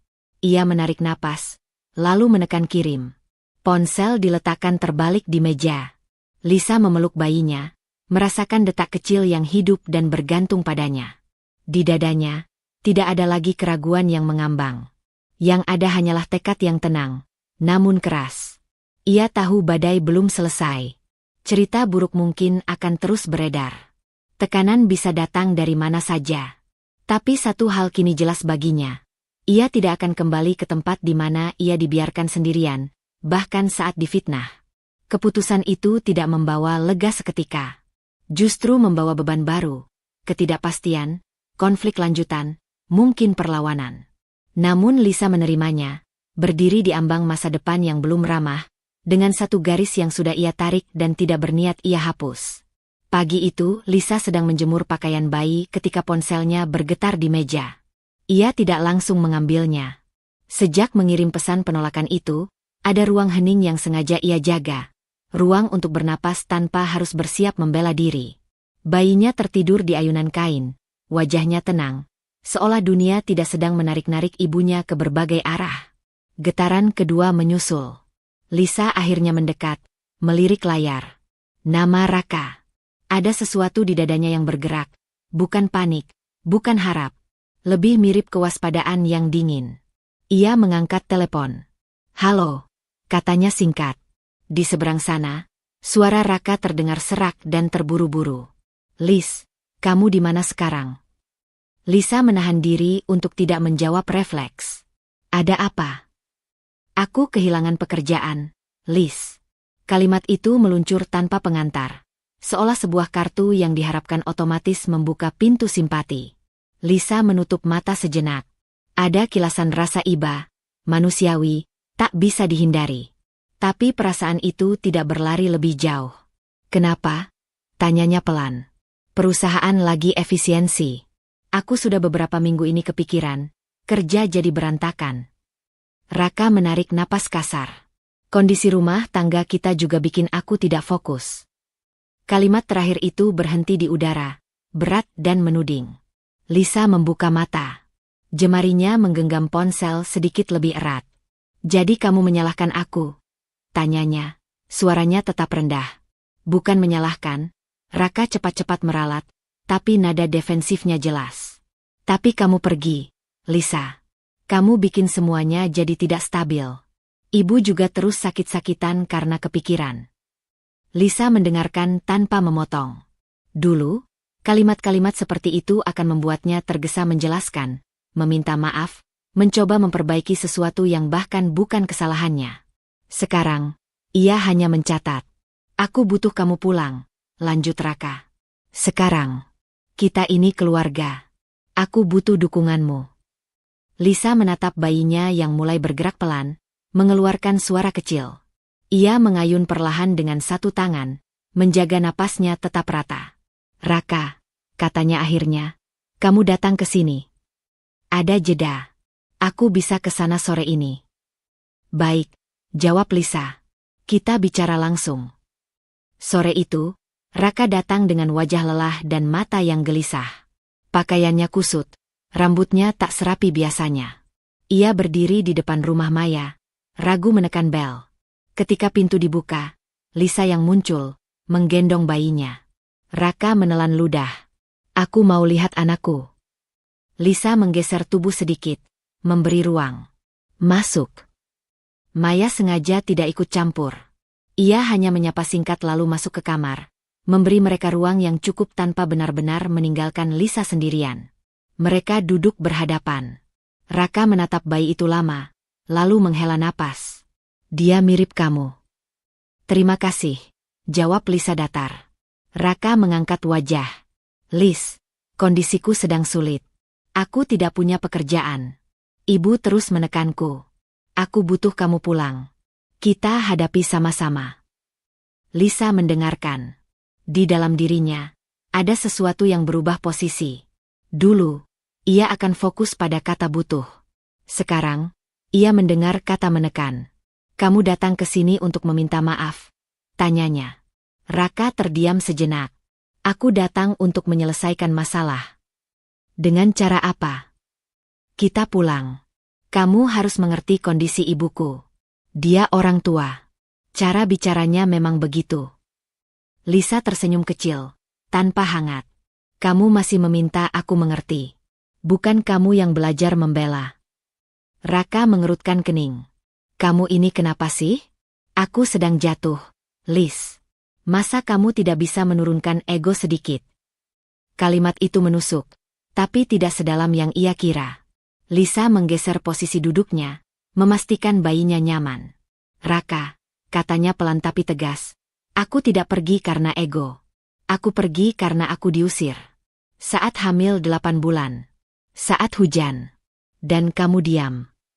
Raka mengusap wajah. Aku bilang nanti kita bicarakan. Dan sampai sekarang, yang kamu bicarakan hanya bagaimana aku harus mengerti, balas Lisa. Tidak meninggi, tidak bergetar. Raka mendengus pelan. Kamu sudah berubah. Lisa mengangguk. Iya, aku harus. Ia berdiri perlahan, mendekati jendela, menatap keluar sebentar sebelum kembali menoleh. Aku ikut merasakan kehilangan pekerjaanmu. Itu tidak mudah. Tapi itu bukan alasan untuk menuntut aku kembali ke situasi yang menyakitiku. Raka ikut berdiri. Jadi kamu tega membiarkan aku sendirian? Aku tidak membiarkan, jawab Lisa. Aku menjaga diriku dan anakku. Keheningan menggantung. Raka terlihat ingin mengatakan sesuatu, lalu mengurungkan. Wajahnya berubah, antara marah dan tidak berdaya. Apa kamu sadar kalau tanpa kamu, aku semakin tertekan, katanya akhirnya. Lisa menatapnya lurus. Dan selama ini, aku tertekan denganmu di sisiku.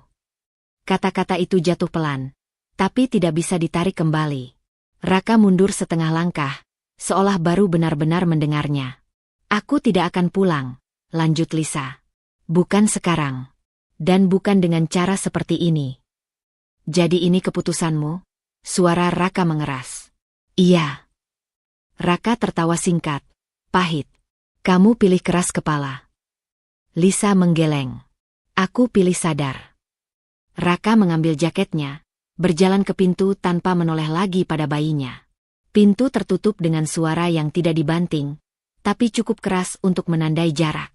Lisa berdiri lama setelah itu. Tubuhnya gemetar halus, bukan karena ragu, tapi karena menahan beban yang baru saja dilepaskan. Maya keluar dari kamar, menatapnya penuh tanya. Aku baik-baik saja, kata Lisa lebih dulu. Malam itu, ketika rumah kembali sepi, Lisa duduk sendirian. Ada tekanan baru yang mengintai. Ekonomi, status, masa depan yang belum jelas. Menolak Raka berarti menolak kemungkinan dukungan finansial yang rapuh. Risiko itu nyata. Lisa menatap bayinya yang tertidur. Ia tahu, keputusan hari ini bukan akhir. Justru awal dari ujian lain. Lebih sunyi, lebih panjang. Namun untuk pertama kalinya, tekanan itu tidak membuatnya ingin mundur. Ia mengangkat ponsel, membuka catatan, dan mulai menulis daftar sederhana. Apa yang ia miliki, dan apa yang harus ia siapkan jika benar-benar berdiri sendiri. Langkah kecil, berisiko, tapi miliknya. Daftar yang Lisa tulis malam itu masih tergeletak di meja ketika pagi datang. Kertasnya sederhana. Pengeluaran bulanan, kebutuhan bayi, kemungkinan kerja paruh waktu yang bisa ia lakukan dari rumah. Tidak ada rencana besar. Hanya garis-garis kecil yang memberinya rasa kendali. Ia menutup buku catatan itu saat Maya pamit bekerja, lalu menggendong bayinya ke teras. Udara pagi terasa bersih, tetapi di dadanya ada kewaspadaan yang belum sepenuhnya reda sejak pertemuannya dengan Raka kemarin. Ponselnya bergetar menjelang siang. Bukan Raka. Nama Dina muncul di layar. Lisa mengernyit. Dina jarang menghubunginya sejak peristiwa pengusiran itu. Mereka tidak bermusuhan, tapi juga tidak pernah benar-benar dekat. Dina selalu berada di posisi aman, melihat, tahu, tapi memilih tidak bergerak. "Halo," jawab Lisa. "Lis." Suara Dina terdengar ragu, nyaris pecah. "Kamu lagi bisa bicara?" "Ada apa?" Ada jeda yang panjang, diisi napas yang ditahan. "Bapak masuk rumah sakit." Kalimat itu datang tanpa hiasan. Lisa menutup mata sejenak, bukan karena kaget, tapi karena tubuhnya mengingat wajah Pak Surya yang duduk diam di teras rumah dulu. Lelaki yang selalu tampak ingin mengatakan sesuatu tapi tidak pernah cukup berani. "Sakit apa?" tanya Lisa pelan. "Jantung. Tadi pagi tiba-tiba sesak. Sekarang masih observasi," jawab Dina cepat, seolah takut Lisa akan memutuskan sambungan. "Oh," kata Lisa. Satu suku kata, datar. Di seberang sana, Dina menunggu reaksi lain.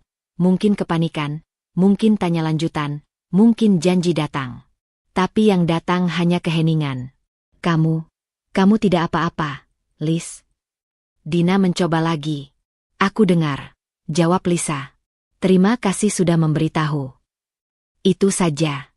Tidak ada empati berlebihan, tidak ada amarah yang meledak. Hanya pengakuan atas informasi. Dina terdengar gelisah. "Ibu." Dina berhenti, lalu melanjutkan dengan suara lebih kecil. Ibu kelihatan bingung. Rumah jadi sepi. Lisa tidak menanggapi. Ia mengayun bayinya perlahan. Dalam dirinya, ada simpul emosi yang mencoba naik ke permukaan. Iba, mungkin. Tapi ia tidak membiarkannya mengambil alih. "Raka di sana?" tanya Lisa akhirnya. "Iya." "Dia kelihatan capek." Lisa mengangguk, meski Dina tidak bisa melihat. "Baik." "Lis," Dina memanggil, nadanya berubah, lebih personal. Aku minta maaf." Kata itu menggantung, berat. Lisa menatap lantai teras, memperhatikan retak kecil yang dulu tak pernah ia perhatikan. "Maaf karena apa?" tanyanya, bukan menantang, hanya ingin jelas. "Karena dulu aku diam," kata Dina cepat, seolah sudah lama menyiapkan pengakuan itu. "Waktu ibu bicara kasar ke kamu. Waktu kamu diusir. Aku lihat semuanya. Tapi aku pergi." Lisa menarik napas dalam. Ia ingat hari itu dengan jelas. Dina berdiri di ruang tamu. Mata mereka sempat bertemu.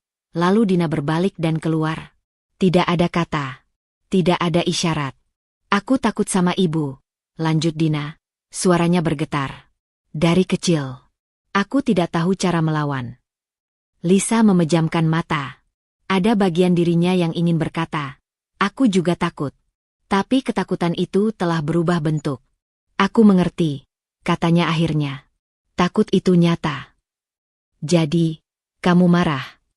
Dina bertanya pelan. Lisa membuka mata. "Dulu, iya. Sekarang, aku sudah melewati bagian itu." Kejujuran itu membuat Dina terdiam. Ada kelegaan kecil di dadanya, tapi juga kesadaran pahit. Permintaan maaf yang datang terlambat tidak selalu membuka pintu yang sama. "Kalau Bapak," Dina ragu. "Kalau kamu mau datang." "Aku tidak bisa," potong Lisa lembut. "Dan aku tidak akan." Bukan ancaman, bukan hukuman. Hanya batas. Setelah panggilan berakhir, Lisa duduk lama. Bayinya tertidur di bahunya. Kabar sakit Pak Surya membuka ruang kosong di dadanya. Bukan karena rindu, tapi karena melihat ulang sebuah pola. Lelaki yang selalu menunduk akhirnya jatuh, meninggalkan rumah yang tak pernah benar-benar hangat. Di sisi lain kota, rumah sakit dipenuhi bau antiseptik dan suara langkah cepat. Raka berdiri di luar ruang perawatan, menatap lantai. Bu Ratna duduk kaku di kursi plastik, tasnya di pangkuan, rahangnya mengeras. Tidak ada suara selain monitor dari balik pintu. "Ini semua karena stres," kata Bu Ratna akhirnya. Tajam. "Rumah jadi tidak karuan." Raka menghela napas. Bapak juga sudah lama capek, Bu. Bu Ratna menoleh cepat. Kamu menyalahkan ibu. Raka tidak menjawab. Kepalanya dipenuhi angka, uang rumah sakit, cicilan, pekerjaan yang belum juga ia dapatkan kembali. Kehampaan rumah yang dulu selalu ramai oleh suara ibu kini terasa menekan. Tidak ada Lisa untuk meredam, tidak ada bayi untuk mengalihkan. Dina berdiri di sudut, memeluk lengannya sendiri. Melihat ayahnya terbaring membuat rasa bersalahnya mengeras. Ia ingin berkata sesuatu pada ibunya, membela seseorang yang tidak hadir di sana. Tapi lidahnya keluh. Kembali ke rumah Maya. Lisa menerima pesan singkat dari Raka beberapa jam kemudian. Bapak sakit. Kamu tahu? Lisa membaca, lalu meletakkan ponsel. Tidak segera membalas. Di dadanya, tidak ada dorongan untuk menjelaskan atau menghibur. Ia merasakan sesuatu yang baru, jarak emosional yang sehat. Malam itu, Maya pulang lebih awal. Ia mendengar kabar itu dari Lisa, mengangguk pelan. Kamu tidak salah kalau tidak datang. Aku tahu, jawab Lisa. Aku juga tidak merasa bersalah. Kejujuran itu mengejutkan dirinya sendiri. Ia menatap bayinya, menyadari bahwa simpati yang berlebihan seringkali menjadi jalan kembali ke tempat yang melukainya. Ponsel Lisa bergetar lagi. Kali ini dari Dina.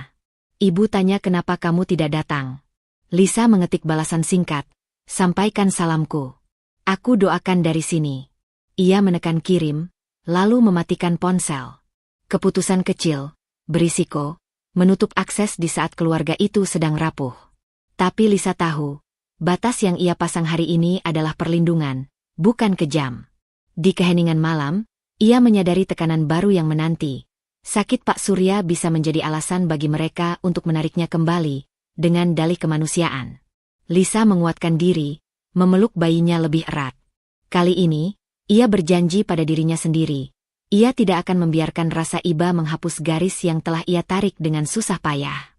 Lisa menutup tirai jendela sore itu ketika matahari mulai turun, meninggalkan cahaya pucat di ruang tamu. Bayinya tertidur setelah menyusu. Napasnya kecil dan teratur. Keheningan rumah Maya terasa berbeda sejak kabar sakit Pak Surya beredar. Lebih padat, seolah dunia di luar bergerak dengan ritme yang tak lagi menyentuhnya langsung. Lisa menyadari dirinya tenang, namun kewaspadaan tetap ada. Ia tahu, perubahan di satu sisi keluarga itu akan beriak ke arahnya, cepat atau lambat. Di rumah sakit, Bu Ratna duduk sendirian di bangku koridor. Pak Surya masih terbaring di ruang perawatan. Dan Raka keluar masuk dengan wajah yang semakin letih. Dina sesekali menemaninya, lalu pergi lagi. Keheningan yang dulu ia ciptakan kini berbalik menekannya. Bu Ratna menatap ponselnya. Layar kosong, tidak ada foto cucu, tidak ada pesan dari Lisa. Dulu, ia merasa hal itu sebagai kemenangan kecil. Sekarang, ia merasakan lubang yang ganjil. Ia mengingat hari ketika Dina pulang membawa kabar singkat. Bayinya sehat. Bu Ratna menanggapi dengan anggukan dingin. Tidak bertanya nama. Tidak meminta foto. Namun malam-malam setelahnya, ia terbangun dengan perasaan aneh. Seperti kehilangan sesuatu yang belum sempat ia sentuh. Hari itu, Arif datang menjenguk Pak Surya. Ia berdiri di ambang koridor, menunggu Bu Ratna selesai berbicara dengan perawat. Ketika mereka berpapasan, Arif menyapa sopan. Bu Ratna, katanya. Suaranya rendah. Bu Ratna mengangguk singkat. Pak Arif. Mereka duduk bersebelahan, jarak aman. Arif menatap lantai sejenak, lalu berkata, Pak Surya bagaimana? Masih lemah, jawab Bu Ratna. Nada suaranya keras, seolah itu perisai. Arif mengangguk. Saya dengar cucu ibu sudah lahir. Perempuan. Bu Ratna menegang. Laki-laki, jawabnya cepat. Sehat. Syukurlah, kata Arif. Saya belum lihat. Kalimat itu sederhana, tapi membuat Bu Ratna terdiam. Ia menyadari, bukan hanya Arif yang belum melihat. Ia sendiri pun belum. Arif menoleh, menangkap perubahan kecil di wajah Bu Ratna. Ia memilih kata-kata dengan hati-hati. Ibu tidak rindu. Bu Ratna mendengus. Rindu itu untuk orang yang tahu diri. Arif tidak membantah. Ia hanya berkata pelan. Dulu, ibu juga pernah bilang begitu tentang diri ibu sendiri. Bu Ratna menoleh tajam. Apa maksud Bapak? Arif menghela napas. Maaf kalau saya lancang. Tapi saya ingat cerita lama. Waktu ibu masih muda, tinggal dengan mertua. Ibu sering bilang ke saya, rasanya seperti tamu di rumah sendiri. Wajah Bu Ratna mengeras. Itu urusan lama. Iya, kata Arif lembut. Tapi bekasnya kadang tinggal. Keheningan menyusup. Bu Ratna memalingkan wajah, menatap pintu ruang perawatan. Dalam kepalanya, bayangan lama muncul tanpa izin. Dirinya yang muda, menunduk di dapur, dimarahi karena masakan kurang asin. Kata-kata tidak berguna yang dulu begitu ia benci. Ia mengusir ingatan itu, mengatupkan rahang. Setiap orang punya masa lalu, katanya dingin. Tidak semua pantas diungkit. Arif mengangguk. Benar. Tapi kadang, yang kita ulangi adalah yang paling kita benci. Kalimat itu tidak ditujukan sebagai tuduhan. Tapi Bu Ratna merasakannya seperti sentuhan pada luka lama. Ia berdiri, hendak pergi. Bu Ratna, panggil Arif pelan. Cucu ibu tumbuh tanpa tahu suara ibu. Waktu tidak menunggu. Bu Ratna berhenti. Untuk sesaat, bahunya turun sedikit. Retakan kecil pada postur yang selama ini tegak. Ia tidak menjawab. Ia berjalan menjauh, langkahnya cepat, seolah ingin menghindari pantulan dirinya sendiri. Malam itu, Bu Ratna pulang ke rumah yang terasa lebih besar dari biasanya. Raka belum pulang. Dina mengurung diri di kamar. Bu Ratna duduk di ruang tamu, menyalakan televisi tanpa benar-benar menonton. Di rak, ada album foto lama. Tangannya bergerak tanpa sadar, menarik album itu. Ia membuka halaman demi halaman. Foto pernikahannya. Wajahnya yang muda, tegang. Foto rumah lama dengan mertua yang wajahnya kaku. Bu Ratna berhenti di satu foto. Dirinya berdiri di sudut, seperti ingin menghilang. Dadanya terasa sesak.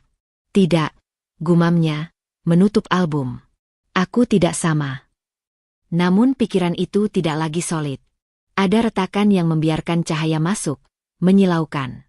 Di rumah Maya, Lisa menerima pesan singkat dari Dina. Ibu sering diam sekarang. Lisa membaca, lalu meletakkan ponsel. Ia tidak merasakan kepuasan. Tidak juga iba. Yang ada hanyalah jarak. Jarak yang membuatnya bisa melihat tanpa harus masuk. Maya mengamati wajah Lisa. Kamu kepikiran? Tidak, jawab Lisa jujur. Aku sadar, perubahan mereka bukan tanggung jawabku. Maya tersenyum tipis. Itu kemajuan. Lisa mengangguk. Ia menatap bayinya, membayangkan masa depan yang ingin ia bangun, tanpa harus membayar dengan rasa takut. Namun ia tahu, kesadaran Bu Ratna bisa menjadi pedang bermata dua. Penyesalan sering datang bersama tuntutan baru. Di rumah sakit, Bu Ratna berdiri di depan ruang perawatan Pak Surya. Ia mengamati wajah suaminya yang pucat. Untuk pertama kalinya, ia merasa sendirian di tengah keluarga yang ia kendalikan. Ia teringat kata-kata Arif, dan suara bayi yang belum pernah ia dengar. Tangannya bergetar saat meraih ponsel. Ia membuka kontak Dina, lalu berhenti. Membuka kontak Raka, lalu menutup lagi. Ego masih ada, kokoh, tapi kini berderit. Retakan itu belum menjadi runtuh. Hanya celah kecil, cukup untuk rasa kehilangan masuk dan menetap. Bu Ratna menghela napas panjang, menyimpan ponsel kembali ke tas. Ia belum siap meminta. Belum siap mengakui. Sementara itu, Lisa menuliskan satu baris baru di catatannya. Jika mereka datang dengan penyesalan, aku tetap berhak memilih jarak. Keputusan kecil, berisiko. Karena menerima perubahan orang lain seringkali lebih rumit daripada menolaknya. Dan Lisa tahu, badai belum usai, hanya berganti arah. Pagi itu, Lisa sedang melipat pakaian bayi ketika bel rumah berbunyi.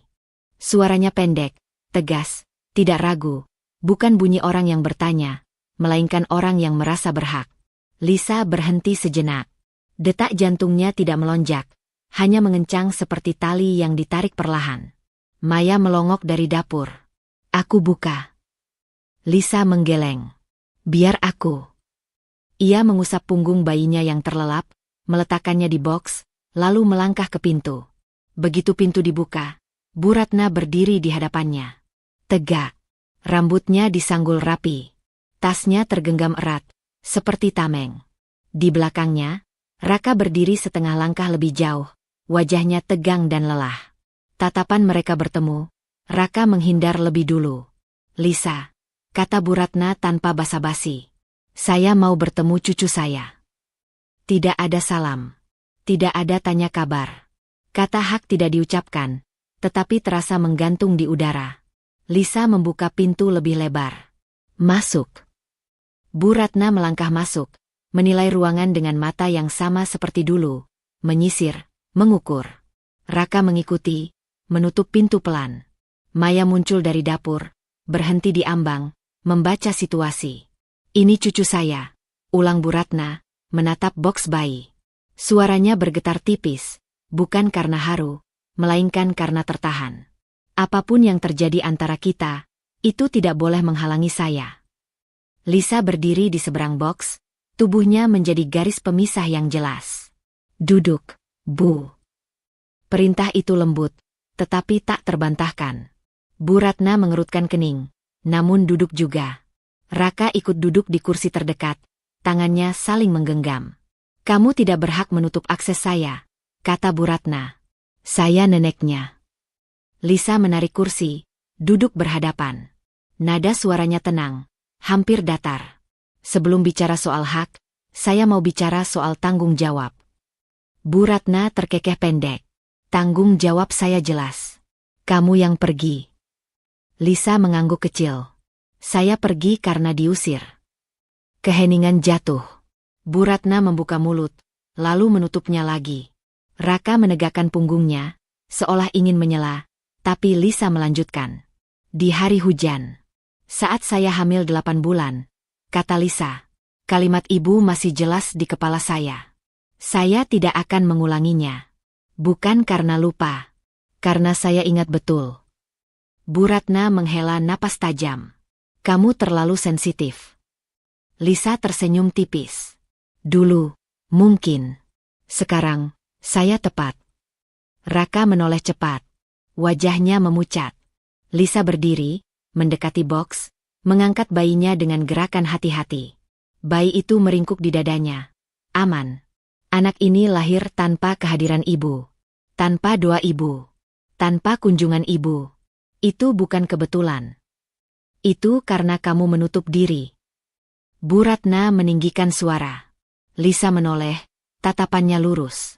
Saya menutup pintu setelah pintu itu digunakan untuk mengusir. Kata-kata itu tidak diteriakan. Justru karena itulah ia menusuk. Raka menelan ludah. Maya memindahkan tubuhnya sedikit lebih dekat ke Lisa. Tidak ikut bicara, tapi hadir. Saya tidak pernah melarang siapapun menjadi keluarga, lanjut Lisa. Saya hanya menolak menjadi sasaran. Bu Ratna berdiri. Kamu mengajarkan cucu saya membenci saya. Tidak, jawab Lisa cepat. Saya mengajarkan diri saya berhenti membenci diri sendiri. Raka berdiri juga. Akhirnya. Bu, cukup. Bu Ratna menoleh tajam. Kamu diam. Lisa menghela napas. Biarkan dia bicara. Selama ini, dia tidak pernah. Kalimat itu membuat Raka terhenti. Wajahnya memerah, bukan marah, malu. Ia menatap lantai, lalu mengangkat kepala. Aku ada di sana, kata Raka, suaranya serak. Waktu kamu diusir. Aku dengar semuanya. Bu Ratna terdiam. Aku tidak melakukan apa-apa, lanjut Raka. Dan hari ini, aku dengar semuanya lagi. Lisa tidak menoleh padanya. Ia menatap bayinya, suaranya tetap rata. Saya tidak meminta pembelaan sekarang.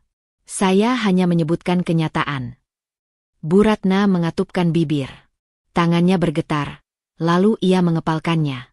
Saya juga punya luka, katanya pelan, hampir seperti pembenaran. Saya juga pernah diperlakukan buruk. Lisa mengangguk. Saya tahu. Bu Ratna terkejut. Dari siapa? Tidak penting, jawab Lisa. Yang penting, luka bukan alasan untuk melukai. Keheningan kembali turun. Kali ini, berat. Bu Ratna menatap bayi itu lama. Untuk pertama kalinya, ada sesuatu yang runtuh di matanya. Bukan sepenuhnya, tapi cukup untuk membuatnya terlihat tua. Jadi apa yang kamu mau? Tanyanya akhirnya. Lisa mengangkat wajah. Batas. Batas seperti apa? Sederhana, kata Lisa. Tidak ada tuntutan. Tidak ada pembenaran. Jika ibu ingin hadir, hadir dengan hormat. Jika belum bisa, jangan datang dengan hak. Raka menutup mata sejenak. Kata-kata itu mengirisnya lebih dalam dari tudingan apapun. Ia menyadari, ia telah bersembunyi terlalu lama di balik kalimat nanti kita bicarakan. Bu Ratna menghela napas panjang. Kamu menantang saya. Lisa menggeleng. Saya melindungi anak saya. Maya akhirnya bicara, singkat, dan itu tidak bisa ditawar. Bu Ratna menatap Maya, lalu kembali ke Lisa. Ada kemarahan yang belum padam, ada ego yang masih berdiri, tapi retakannya kini jelas. Ia meraih tasnya. Saya akan kembali, katanya. Lisa tidak mengangguk, tidak juga menahan. Jika dengan cara yang sama, saya akan menutup pintu. Raka menatap Lisa, ingin mengatakan sesuatu, permintaan, mungkin. Tapi kata-kata itu tersangkut. Ia menyadari, untuk pertama kalinya, bahwa ia tidak lagi memegang kendali atas jarak ini. Bu Ratna melangkah ke pintu. Sebelum keluar, ia berhenti, menoleh sekilas ke bayi di pelukan Lisa. Tangannya bergerak sedikit, lalu kembali ke tas. Ia pergi tanpa kata. Pintu tertutup. Ruangan terasa lebih lega sekaligus lebih rapuh. Raka berdiri kaku. Lisa menatapnya. Aku sudah bicara. Ia kembali meletakkan bayinya di box, menepuk perlahan. Ketika menoleh lagi, suaranya tenang namun final. Sekarang giliran kamu memilih. Diam lagi, atau bertanggung jawab. Raka mengangguk pelan, wajahnya pucat. Ia melangkah keluar, membawa beban yang tak lagi bisa ia serahkan pada waktu. Lisa berdiri sendirian sejenak. Konfrontasi itu meninggalkan getaran di tubuhnya. Bukan ketakutan, melainkan kesiapan. Ia tahu, keputusan berikutnya akan lebih berisiko. Apakah memberi ruang kecil dengan syarat, atau menutupnya rapat demi ketenangan. Ia menatap pintu yang baru saja tertutup, menyadari satu hal. Untuk pertama kalinya, suara yang paling ia dengar adalah suaranya sendiri. Pintu rumah Maya tertutup pelan setelah Raka pergi sore itu, meninggalkan sisa udara yang terasa berat. Lisa berdiri cukup lama di dekat boks bayi, menepuk punggung kecil yang naik turun dengan napas teratur. Konfrontasi kemarin belum sepenuhnya turun dari tubuhnya. Ada kelelahan yang berbeda, bukan habis bertengkar, melainkan habis berkata jujur tanpa pelindung. Malam datang perlahan. Lisa duduk di lantai, bersandar ke sofa, memandangi bayinya yang terlelap. Dalam diam, ia memikirkan satu hal yang mengusik. Setelah semua yang diucapkan, apa langkah berikutnya? Ia tidak ingin kembali. Itu sudah pasti. Namun menutup rapat seluruh pintu juga bukan hal yang terasa utuh. Ada ruang abu-abu yang kini harus ia tentukan bentuknya sendiri. Di rumah Bu Ratna, suasana jauh berbeda. Sejak pulang dari rumah Maya, Bu Ratna nyaris tidak bicara. Ia duduk di meja makan, memandangi piring kosong. Raka berdiri di dekat dapur, mondar-mandir tanpa tujuan. Dina memperhatikan dari jauh, jantungnya berdebar. Ini pertama kalinya ibunya terlihat seperti kehilangan pijakan. Kenapa kamu diam saja? Tanya Bu Ratna akhirnya, suaranya pecah tipis. Raka berhenti. Karena aku tidak tahu harus bilang apa, Bu. Kamu seharusnya membela ibu, kata Bu Ratna. Ada nada tuntutan yang lemah di sana. Kamu anakku. Raka menelan ludah. Ia teringat wajah Lisa yang tenang tapi tegas. Terngiang kalimatnya. Diam lagi, atau bertanggung jawab. Aku sudah membela ibu seumur hidup, kata Raka pelan. Dan aku gagal membela istriku. Bu Ratna menoleh cepat. Jadi sekarang kamu menyalahkan ibu. Raka menggeleng. Aku menyalahkan diriku. Karena memilih aman. Karena membiarkan semuanya. Keheningan jatuh, lebih tajam dari sebelumnya. Dina menahan napas. Bu Ratna berdiri, tangannya bergetar. Kamu tahu tidak, katanya. Suaranya meninggi, lalu tiba-tiba runtuh. Betapa sepinya rumah ini sekarang. Raka tidak menjawab. Ia melihat air mata pertama jatuh dari mata ibunya. Bukan air mata marah, melainkan letih. Bu Ratna menutup wajahnya, bahunya bergetar. Tangis itu keluar tanpa suara keras. Seolah ia tidak ingin siapapun mendengar, bahkan dirinya sendiri. Aku pikir, kalau aku keras, aku kuat, kata Bu Ratna terputus-putus. Aku tidak mau diinjak seperti dulu. Raka mendekat, ragu, lalu berhenti. Ia sadar, ini bukan tangis yang bisa ia perbaiki dengan janji kosong. Ini konsekuensi. Sekarang aku sendirian, lanjut Bu Ratna. Suamiku sakit. Cucuku tumbuh tanpa aku. Dan kamu, berdiri di tengah, tidak memilih. Raka menarik napas panjang. Aku memilih, Bu. Bu Ratna mengangkat wajahnya, mata sembab. Apa? Aku memilih bertanggung jawab atas kegagalanku sebagai suami, kata Raka. Dan sebagai ayah. Kata-kata itu menggantung, berat. Dina menutup mulutnya, menahan isak. Bu Ratna terdiam lama, lalu duduk kembali. Tangisnya mereda menjadi napas yang patah-patah. Jadi aku kalah? Tanyanya lirih. Raka menggeleng. Ini bukan soal menang atau kalah. Ini soal berhenti menyakiti. Malam itu, Raka pergi tanpa menutup pintu keras-keras. Bu Ratna duduk sendiri, dikelilingi kesunyian yang selama ini ia ciptakan. Untuk pertama kalinya, ia tidak menyalahkan siapapun. Kesepian itu tidak datang dari Lisa. Datangnya dari dirinya sendiri. Keesokan harinya, Raka kembali ke rumah Maya. Kali ini, ia datang sendiri. Lisa membukakan pintu, ekspresinya netral. Aku tidak akan lama, kata Raka cepat. Aku hanya ingin bicara. Lisa mengangguk, mempersilakan masuk. Maya sengaja keluar sebentar, memberi ruang.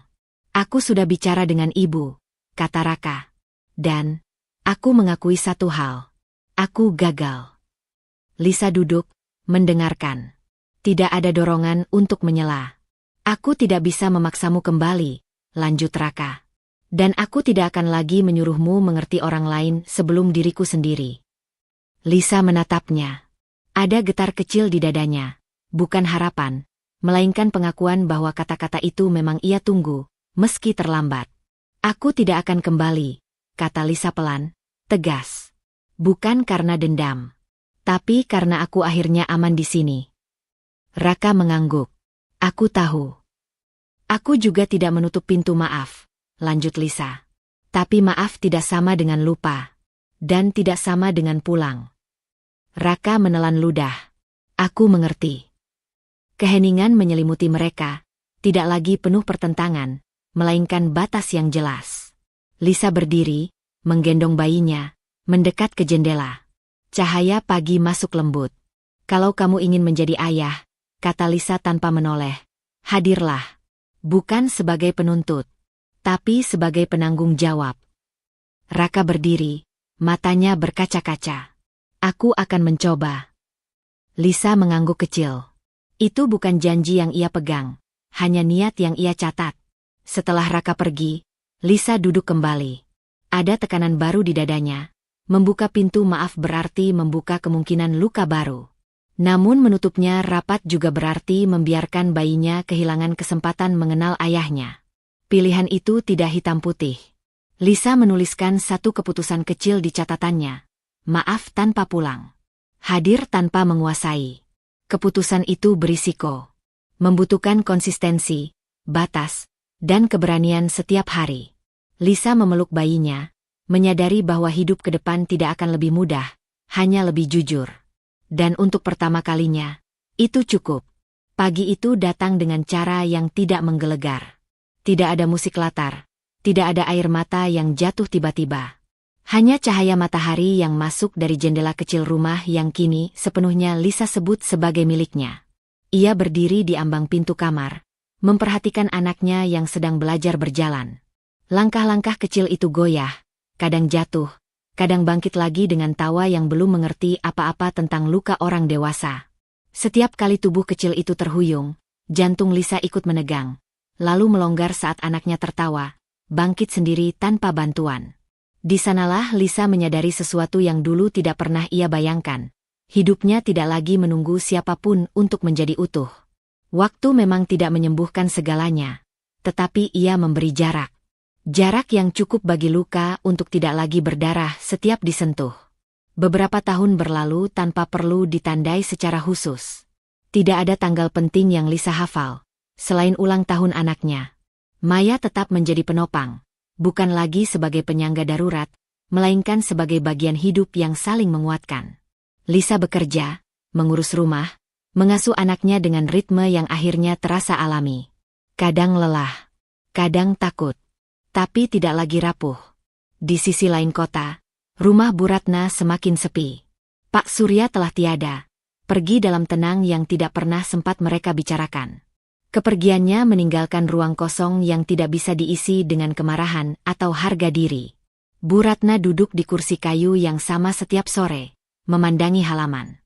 Di dinding ruang tamu, foto cucunya yang dicetak dari kiriman lama Raka masih tergantung. Anak itu kini sudah besar.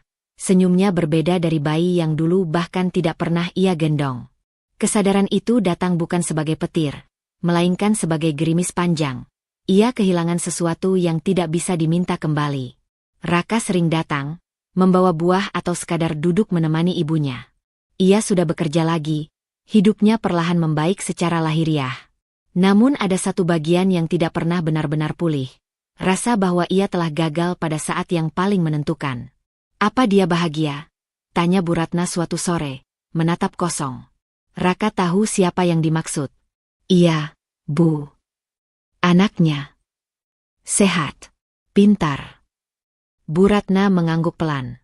Tidak ada lagi bantahan, tidak ada lagi pembelaan.